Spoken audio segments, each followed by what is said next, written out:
There are people who swear under oath in our legal system. When asked a question, they go, "Oh, I don't recall," when they do. There are sometimes people know certain information, okay, and we could go into it, where they don't know that they know something. You can still know something even though you don't know that you know it. So the point is this, is that the mere claim, "I don't know X," that doesn't settle the issue. Okay? So what do you mean by no in that case? That there is a true belief with a justificatory path. But you said that you don't have to know you know it, so that would like contradict No, the belief you're part, not under no? look, if you study anything about knowing things, you can know that you know something. And there are times that you can know something but not know that you know that something until somebody brings it to your attention. You go, "Oh, yeah, I do know that." It's like the Rumsfeld quote, right? Like, we have known knowns. Yeah, but like if we known, also like read into unknown if we knowns. also read into like knowledge and epistemology, we understand like justified true belief hasn't been used as like a You're predominant not theory in a long understanding. time. Okay, do I have to read to you guys about the nature of knowledge from an epistemologist? Does No, the no. epistemologist When address somebody Gettier cases? typically, oh yeah, Sure. What's the justification the for Gettier Gettier cases? cases, the Gettier cases are guilty of hasty generalization. Oops. Perfect. So then, like, how do we Okay, delineate so that? guy goes into the employer, right? I'll give you a Gettier case, right? And he's convinced that he's got the job. It's between him and another guy, right? And he reaches into his pocket and he has 2 quarters. Or in the Gettier case, it could be 10 coins, right? I'll just simplify, just say 2 quarters. And he says to himself, the man who will get the job has 2 quarters in his pocket. And what if it's true that the and he's thinking that he has the job, right? But it turns out that the other guy gets the job and the other guy has 2 quarters. But it's still a hasty generalization. So the Gettier cases actually fail because they're hasty generalizations. The issue is a true belief that has a justificatory path. Notice I just didn't say a justified true belief. I said a justificatory path. Do you understand the distinction? Not exactly. What do you mean by A justificatory path? justificatory path means that the justification, that it's actual rather than simply believed. Okay, so a There, true justification of a true belief. a justificatory path means that there's an actual justificatory path that the belief is true rather than. Hold on a second.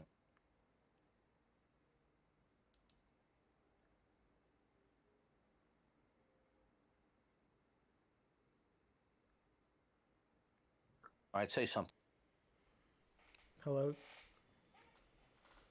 Okay, so the Gettier cases are just impressive until you realize they're hasty generalizations. And then once you realize that they employ hasty generalizations, the Gettier cases are no longer impressive. So a man looks out his window and he sees what he thinks is a sheep in his field, right? But it's a cardboard cutout of a sheep, right? And slightly down the hill that he can't see is a sheep. So he forms a belief that there's a sheep in his field. Okay? Does he know that there's a sheep in his field? Well, he has a true belief that there's a sheep in his field, and he has a justification. But that justification is not a justificatory path. Yeah, so again, what do you mean by justificatory path? Because what it seemed to be to me was that it was just like that the belief is actually veridical in virtue of the actual state of affairs. Yeah, so was It- saying like a true justification of a true All right, belief. do I have to go and read to you? All right, hold on a second. I'll pull it up. I'll read it to you. Hold on.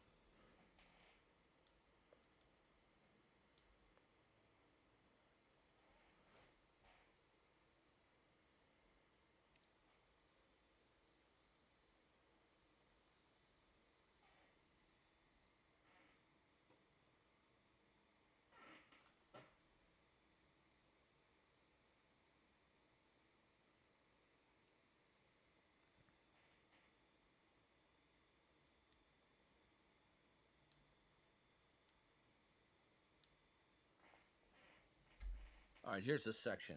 Okay, hold on.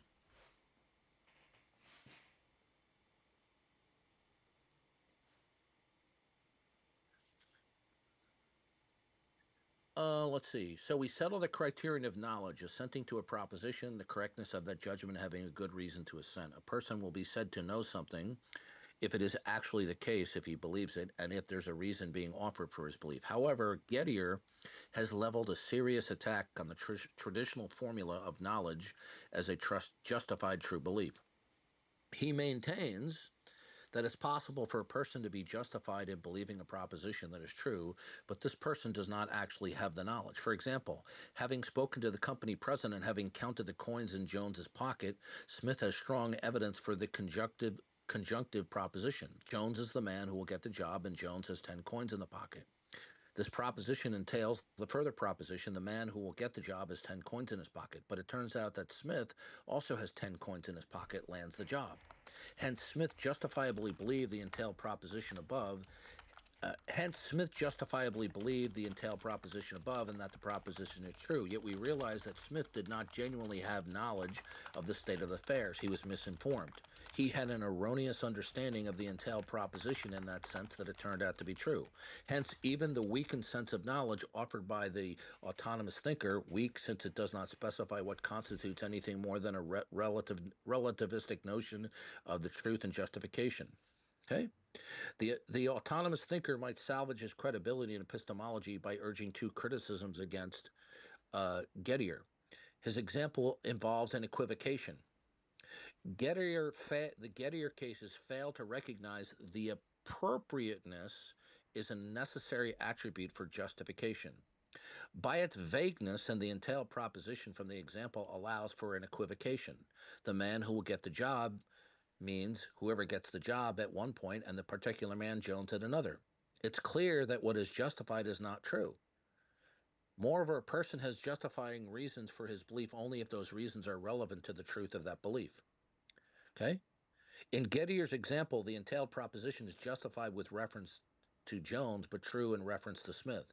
Hence, his justifying reasons are irrelevant to his true belief. So do you understand now how Gettier cases are a form of either hasty generalization or an equivocation? Yeah, that's why that wasn't the question. It was about what justificatory path meant. It means that the knowledge state actually derives from the path. You understand? No, you're just restating the statement. I'm asking I'm like saying what you mean by the that. justificatory path, the source of the actuality. Yeah, yeah. Who's making the noise here so we can mute him? Dead/dying. Okay. So there's a difference between a justified true belief, because what somebody thinks is a justification could turn out to be a Gettier case, as opposed to a justificatory path. In other words, the belief is true and is not just a putative justification, but there's a justificatory path from ending in the knowledge state, which originally came from the actual state of affairs. So again, I'm not seeing the difference between just like a true justification of a true belief, as like No. Pepping said. Okay. Was there a justificatory path when the man looked out his window and saw a cutout of a sheep and he formed a belief? Was there a justificatory path that there was a sheep in his field? Yeah, I see something that I always have a perception of when I see this object. You're dodging my I question. said yes. I directly said yes, No, and I'm explaining there wasn't a justificatory path. From my understanding of it is this, and I'm explaining my reasoning. He incorrectly thought he had a justification. Yeah. All right, So let me. Okay, I go into my orthopedist. Right, I'm complaining of ankle pain, and I say to the doctor, I think I fractured my ankle. Okay, and the doctor comes in and he looks at the X-ray and he says, "Well, you see here, this is why you have pain. You have a hairline fracture in your ankle. Okay, so does the doctor and I know that I have a fractured ankle?" I'm not sure how this is relevant to the distinction between Yeah, you know true what? I'm justification. about done. I'm about done with you because you're dodging right now. I'm not done. It is relevant. It is relevant for you to answer the question. Okay, Does the so doctor and no, I do the you don't. doctor and I?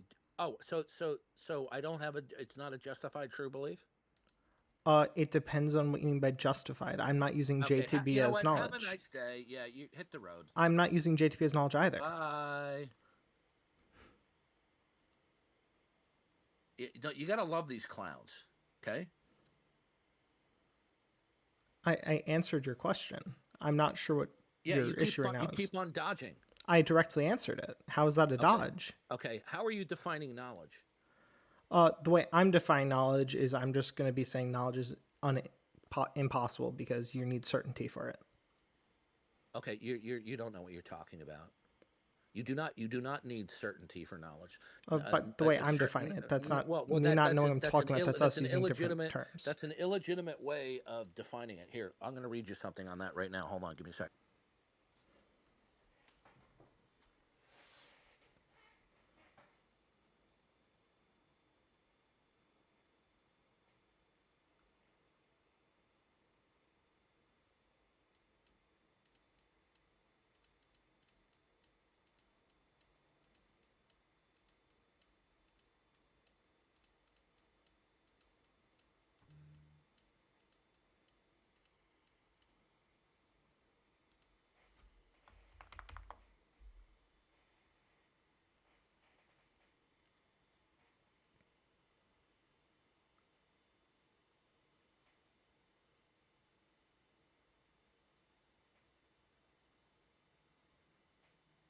You see, there are many times when somebody knows something, but they may lack certainty that they know it. So, certainty is not a secure of knowledge. Okay, you have knowledge whether or not you have psychological confidence, and you have it if you hold a positive attitude that the proposition is the case and there's a justificatory path, whether or not you have certainty. So it's a very common thing that people have to believe that in order to have you have to have psychological certitude, and that's simply not the case. Yeah, I agree. There are like different definitions. This is why I was All trying to like work right, under your look, definition of the knowledge here. the autobiographical statement, I know that P, although I'm not sure of it, is rather strange. It's not self-contradictory.